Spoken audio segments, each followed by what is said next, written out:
December 1978, a Melbourne, Australia television news crew filmed an object they claimed was a UFO.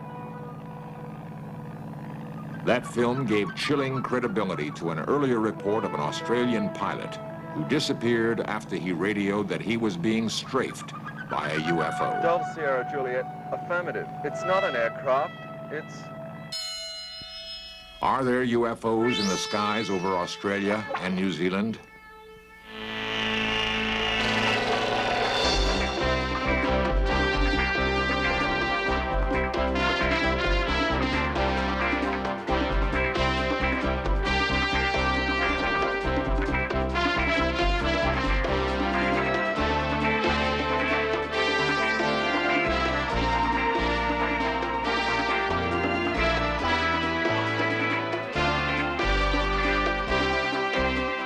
This series presents information based in part on theory and conjecture. The producer's purpose is to suggest some possible explanations, but not necessarily the only ones, to the mysteries we will examine.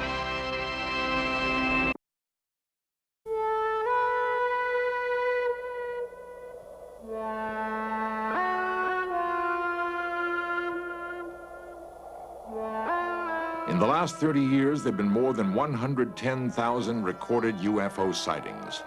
Researchers estimate that that number reflects only a tenth of those actually seen. Eyewitnesses claim that in nearly all cases, the UFOs have a saucer-like shape. Despite repeated official government denials that UFOs exist, some people point to hard evidence of scorched areas on the Earth's surface where UFOs have supposedly landed. Believers claim that the scarred areas are caused by intense heat generated by the UFOs. UFO sightings occur throughout the world, but the great majority of reports have been in the southern hemisphere, in the skies over New Zealand and Australia. It was here that the most astounding UFO footage in history was recorded. On December 21st, 1978, radar bulls near Wellington, New Zealand picked up what air traffic controllers called an unexplained blip. A local pilot, Vern Powell, was at the same time bound on a cargo mission from the South Island to the North Island of New Zealand. Powell described the object as anything but plane-like in nature.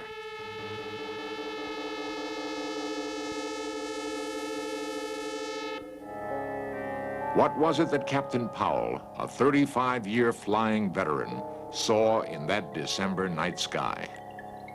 Douglas Maben heads New Zealand's Mount John Observatory. Well, at that time that was taken, there were two very bright objects in the sky. One early in the morning was the planet Venus, seen in the mornings fairly close to the horizon.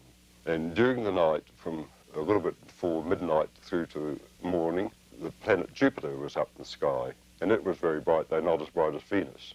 So depending on the time of day or night when the photograph was taken, it could have been one of those two planets.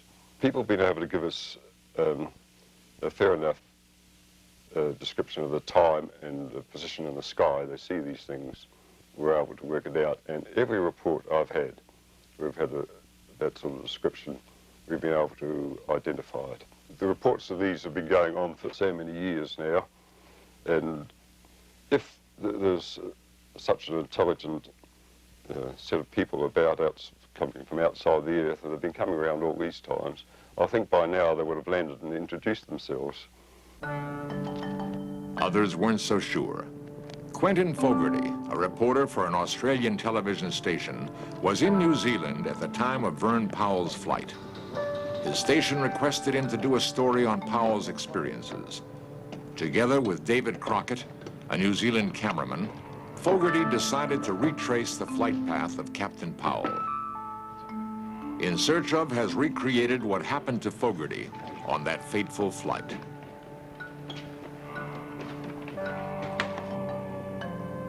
Fogarty planned to make the 400-mile round trip between Wellington and Christchurch in a massive Argosy aircraft, which was already scheduled for a freight run.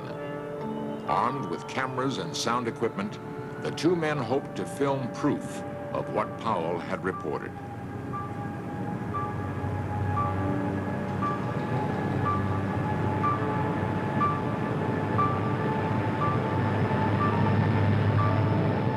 Fogarty realized that the chances of seeing what Powell saw 10 days earlier were remote, but he still had strange feelings about the flight. There were stages there where I was very, very frightened. When I thought, well, if I was to die, or if in fact I was to be removed from that aircraft in some shape or form, then it wasn't going to be a painful process. And I can't really explain why I felt that. It's just a feeling I had. The flight was long. Captain Bill's startup warily scanned the night sky. Fogarty and cameraman Crockett waited in the hold. Testing, 1, 2, 3. Just checking the intercom.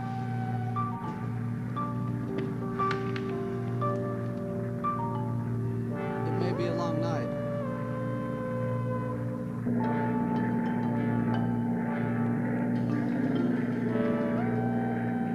Suddenly, Captain Startup spotted the object and called to Fogarty. Quick, off to starboard. The object seemed to be hovering around the aircraft. Do you see it?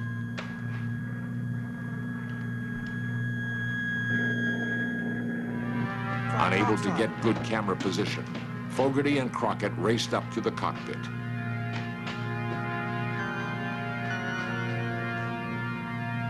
This is the film they shot. And by the time David and myself got onto the flight deck, I could see two bright lights, and in retrospect it now appears that this object was quite low, and in fact was reflecting on the water.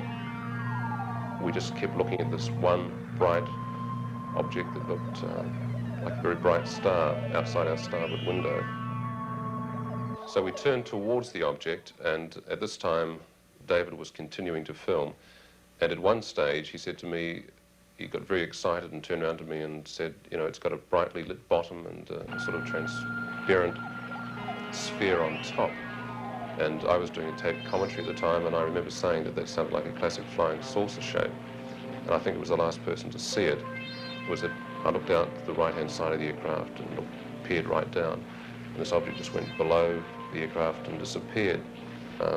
Nobody connected with this case has been prepared to say that they are extraterrestrial, because I don't think you can ever say anything is extraterrestrial until you can actually physically hold on to it or meet with the inhabitants, or, you know, or the thing lands in Central Park and you beam it live television around the world, and then people would say it was hoaxed anyway. But there are a number of possibilities, and I think that probably the strongest of all the possibilities is that it is extraterrestrial. The film is unlike any other recorded in history. The object darted about, changed color, shimmered with an eerie translucency. The object was incredibly bright, far brighter than any planet or star. The film, shot by Fogarty and Crockett, has since been analyzed by U.S. and Australian scientists. Their conclusions have been that it does show some metallic object, unearthly in its brightness. No one will hazard a guess as to what it was or why it appeared where it did. By plotting where UFOs have reportedly appeared, a complicated grid system was devised by a man who has become the dean of UFO researchers. Bruce Cathie, a commercial pilot for more than 40 years, believes that his system, controlled by the elements of light, energy, and matter, validates the presence of UFOs. Square one. I only found the system by actually studying UFOs, or the movement of UFOs. And it was after I found that UFOs have to use that system or tune into that system if they're going to move from point to point in space. The UFO shots were taken in New Zealand around last Christmas. Everything points to the fact that they were definitely, it was hardware in the sky. And the main reason I say this is the fact that it's not the first time. It was a bit of a joke to us at the time when there was such a furor made about this publicly worldwide, as if it was one case. Well, it's not so. There's been many, many cases similar to this in New Zealand and in the same area. There's been material tracked around the Cook Strait area and up around that area on many occasions by radar in Wellington. And on many occasions, even in daylight, there's been an object seen in the sky by cruising an aircraft, and that's also been sighted on radar. And in one of those particular cases, the radar crew asked the crew of the aircraft to vector themselves onto this object so that they could get a closer look at it. The crew were watching this from a distance, and they refused. And that object was in that area for so long that even on the second trip back from Wellington across the Straits again, it was still there. The crew saw it a second time. But that was a broad daylight case. So in nowhere could they say there was lights at night being reflected or a Venus or anything like this. This is, but there have been many cases like this, and particularly in that area. This UFO film shot over New Zealand might bear a strange relationship to an event which occurred 3 months earlier. In Search of examines that event next.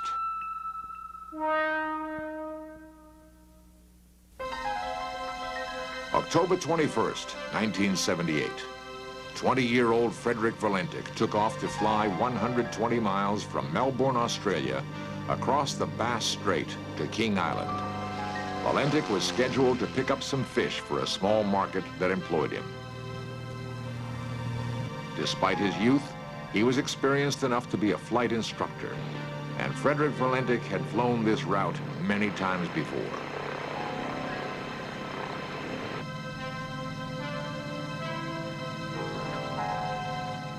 Delta Sierra Juliet, pilot to ground. Is there any known aircraft in my vicinity below 5,000 feet? Delta Sierra Juliet, negative, no known traffic. Delta Sierra Juliet, there seems to be a large aircraft below 5,000 feet. Delta Sierra Juliet, what type of aircraft?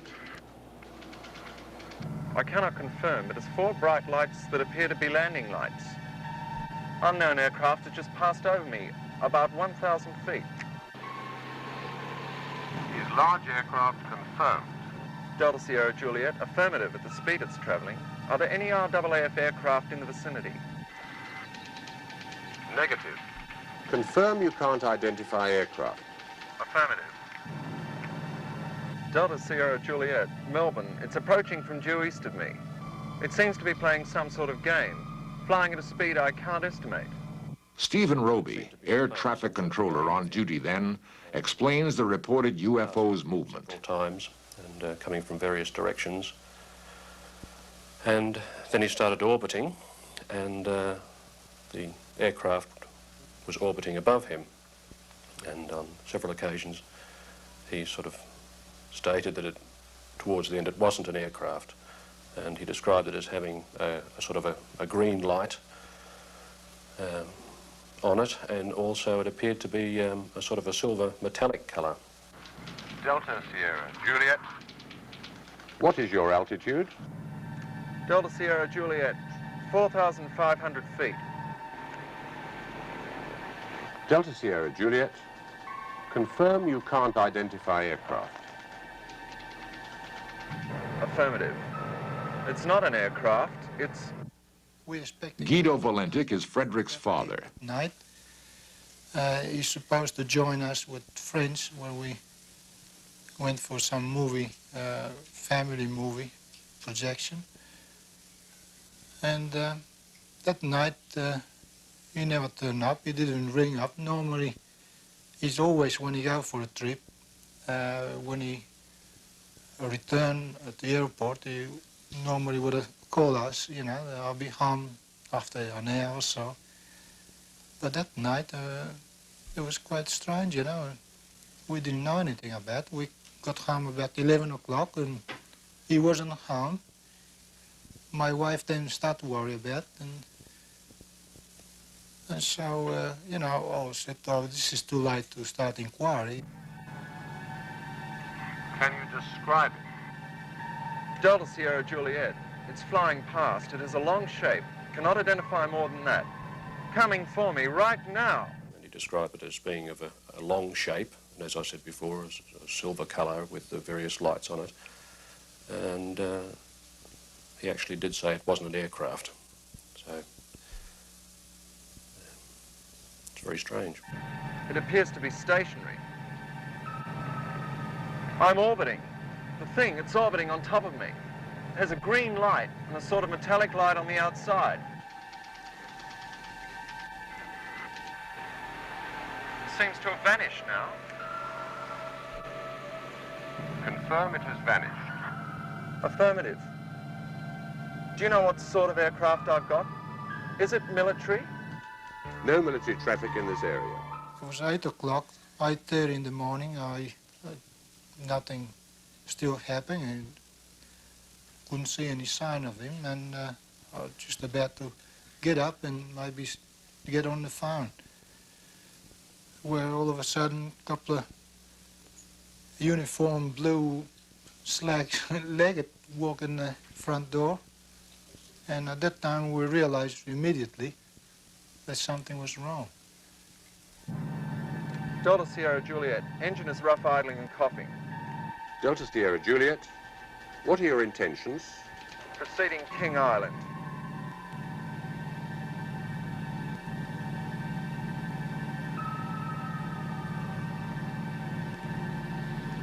Delta Sierra Juliet, unknown aircraft now hovering on top of me. Finally, we lost contact with him in a very strange way. The communications he was putting out seemed to break. People describe it as a sort of a metallic sound, the last transmission that was sent from Delta Sierra Juliet. Delta Sierra Juliet. Acknowledge. Do you read me?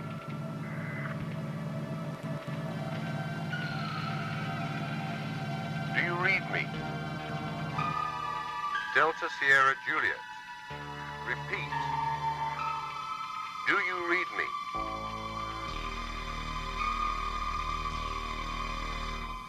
Despite an extensive 4-day search, which included using a sophisticated Orion aircraft capable of detecting any sort of debris at great ocean depths, not a single scrap of wreckage was ever found.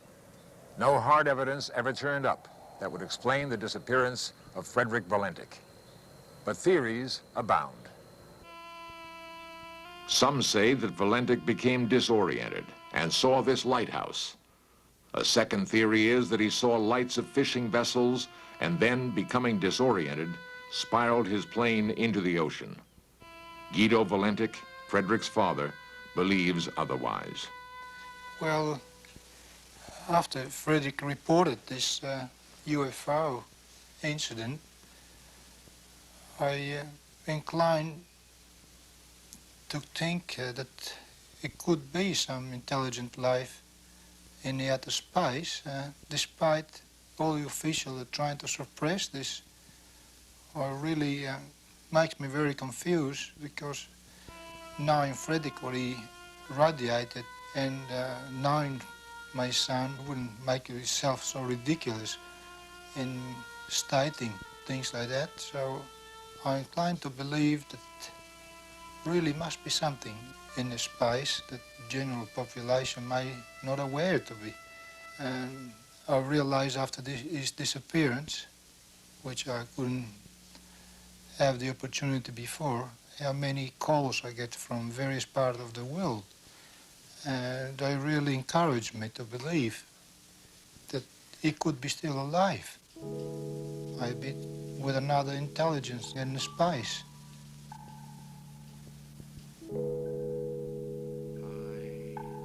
One of the most bizarre attempts to prove Valentik still lives is conducted by New Zealand psychic Colin Amory. He claims that through the power of a seance, he can contact Valentik and speak in his voice. The people I spoke of before, I know that my family are very sad, but it is not necessary. Death is something that is quite painless and is not difficult to bear. Valentik's plane and the supposed UFO were beyond the reach of radar, thus making it impossible to confirm his report. And the taped conversation between Valentik and the air traffic controller has never been released. The Australian Civil Aviation Department has refused all requests to hear that tape. The department will not give any reason for its refusal.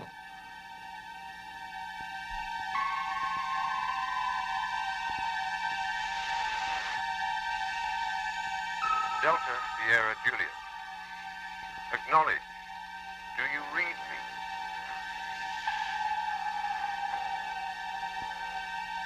Repeat.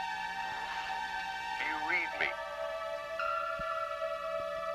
There have been hundreds of planes that have disappeared without a trace. Valendic's disappearance is the single documented case where a plane has vanished after claiming contact with a UFO.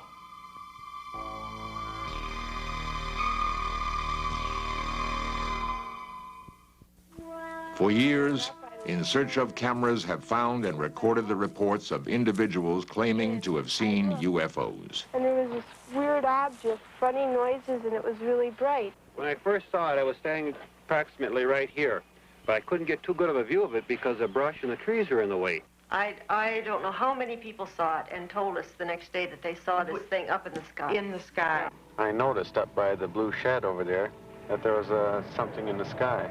It was definitely right there. On the night of November 2nd, 1975, I was sitting here doing my homework, and I looked out the window, and right above the blue building, I saw a UFO come down out of the sky. All of these first-hand accounts, together with the strange occurrences in the southern hemisphere, only makes one wonder what really does exist in outer space.